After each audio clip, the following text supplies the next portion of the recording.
Hello, good morning, good afternoon, good evening.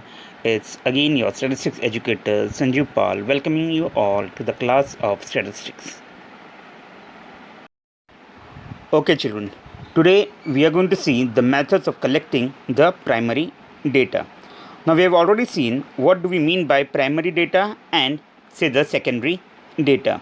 Here today we are going to talk about method of primary data. So over here, we shall discuss three methods of primary data or collecting the primary data, that is the direct inquiry, the indirect inquiry, and the method of questionnaire. Today, we shall discuss the direct inquiry and the indirect inquiry. So let us see what do we mean by direct inquiry.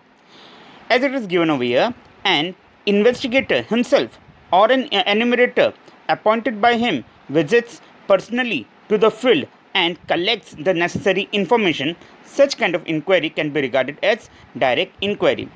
Now, suppose a person wants to basically do the inquiry and get certain information, he himself goes into the field and collects the information, or he actually sends the persons or the people hired by him who are called the enumerators. Okay, who are the enumerators? Enumerators are the person or the people who are hired by the investigators and they are trained to actually collect the information from the field, right? So when an investigator himself or an enumerator, who is appointed by him, they go personally into the field and collect the necessary information. Such kind of information or the inquiry is called the direct inquiry. Such kind of inquiry is called direct inquiry. Now we are going to see the advantages of direct inquiry, right?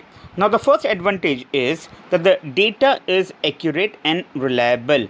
When you are doing the direct inquiry, such the information which you are collecting or the data you are collecting is accurate and reliable. Now the question arises why? Because over here the investigator himself goes into the field, right, meets the respondent himself, or the enumerator goes into the field and meets the respondent himself, right, and collects all the required information, right, and that's why such kind of data or the informations or the set of informations is accurate and reliable, and that becomes one of the advantages of direct inquiry. The next one, any question or doubt or confusion can be solved, right? You would find, children, because in the direct inquiry the investigator and the respondents, they are just in front of each other, and that's why if the respondents are having any kind of question or any kind of doubts or any kind of confusion, that can be solved. He can do the counter questioning to the investigator and can solve his doubts and can basically respond to the questions, and that's why it becomes one of the advantages, right? Next comes that the enumerators can get supplementary information. Now, the enumerators or the investigators, when they are into the field and they are in front of the in front of the respondents, they might talk with each other. They just ask different types of questions, to the respondents, and by doing so, what happens is that the supplementary information or the extra informations can also be collected, right? So that also becomes one of the advantages of the direct inquiry, right? The fourth advantage, that this direct inquiry is actually say the better method of collecting the information, when obviously the field of inquiry is limited. When the field of inquiry is limited, that you only need to visit and get the information from a limited area, at that time this method becomes the better one, or you can say the best one, right? Because you can visit very easily into that limited area and can collect the desired information by yourself, and that's why this is one of the advantages of direct inquiry. Now, you would find over here that even if the enumerators are really very smart, or the investigators are really very smart, they can basically ask the supplementary questions along with the main questions to the respondent, and indirectly can get the answer of the different kinds of informations that they want. right? And that's why this method becomes one of the best method. That is the direct inquiry, okay, becomes one of the best methods. So this also becomes one of the advantages, right? So these are the advantages of direct inquiry. Now we are going to see the disadvantages of direct inquiry. Obviously, when the advantages are there, children, there are going to be disadvantages also. So we are going to see the disadvantages of direct inquiry. The first one is that now suppose the field of inquiry is very large, or you can say very wide. Okay, you would find the same method is actually more time consuming, and obviously you need more number of enumerators because the field of inquiry is very large and very wide, right? You want the information within basically no time, right? So that's not possible, okay, that within shortest span of time that you can get the information in the direct inquiry when the field is really large. Okay, so when you need to basically visit the larger area, you would find that more time is required and more enumerators or the investigators are required, okay, and that becomes one of the disadvantages. Similarly, you are also going to find, okay, the second disadvantage is that this method is more expensive. Why more expensive? If the field of inquiry is very large, you need more time, you need more enumerators, and when you need more enumerators, obviously it becomes very expensive. Why? Because you need to give them training, right? You need to give them salary, right? And that's why this becomes more expensive, right?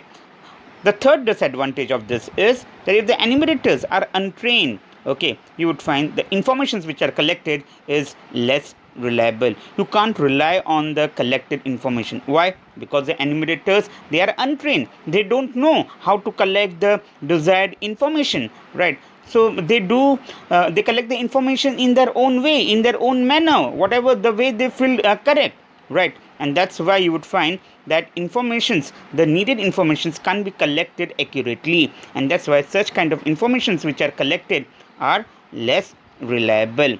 So this becomes what the disadvantages of say direct inquiry. Now let us see indirect inquiry.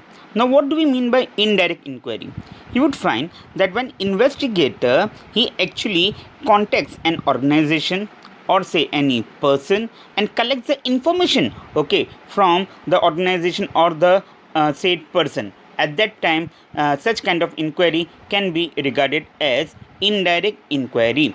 Okay, means what? That the investigator, he doesn't go directly into the field and collects the information, right? He contacts certain organization or the people who have already collected the information.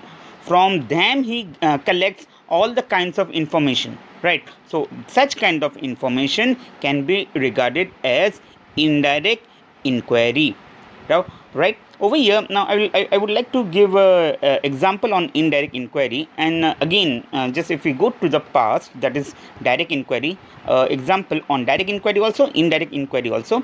Now suppose if I want to get certain information about the students of 11th commerce.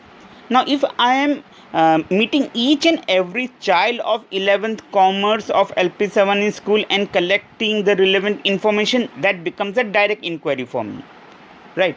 But what do we mean by indirect inquiry?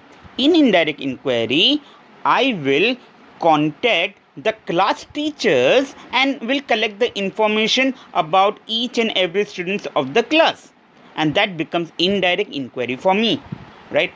Why indirect inquiry? I am not directly meeting the students of 11th commerce. I am just taking the information or collecting the information from the class teachers, and that's why it becomes indirect inquiry, right? So that is what is the basic difference between the direct inquiry and the indirect inquiry, right? Now we'll move further. Now when basically this indirect inquiry is used, right? So you would find that is when a direct source does not exist. It's not possible by you to go to the direct source and collect the information. At that time, obviously you use indirect inquiry. Similarly, say field of inquiry is very large and there is a lack of time. You don't have time to go to the field and collect information from each and every unit. So at that time, what you do, you just contact and such organization or the people who have already collected the information, right? And you collect your say required information from them, right? And that's why that becomes at that time you are using what? You are using the indirect inquiry, right? Similarly, you would find the information to be say obtained is very much complex. You think that the information is really very much complex that is obtained, all right? It would be difficult for you, right, to manage. So what you do is that you contact the organization or the person who can do the work for you, right? And or who have already basically collected the information, right? You contact such organization and the person and collect the information from them, right? And that becomes indirect inquiry for you. Similarly, you would find that suppose the cost of a direct inquiry is unbearable, you can't afford it. Okay आप जा नहीं सकते, आप इतना cost bear नहीं कर सकते कि भाई आप डायरेक्ट इंक्वायरी यूज़ करो, राइट? बहुत खर्चा होता है उसमें, आप वो कॉस्ट को बेयर नहीं कर सकते, राइट? तो at that time what you do is that you go for indirect inquiry. That somebody else have collected the information and you yourself, okay, is using that information, right? So these are the situations when indirect inquiry is used.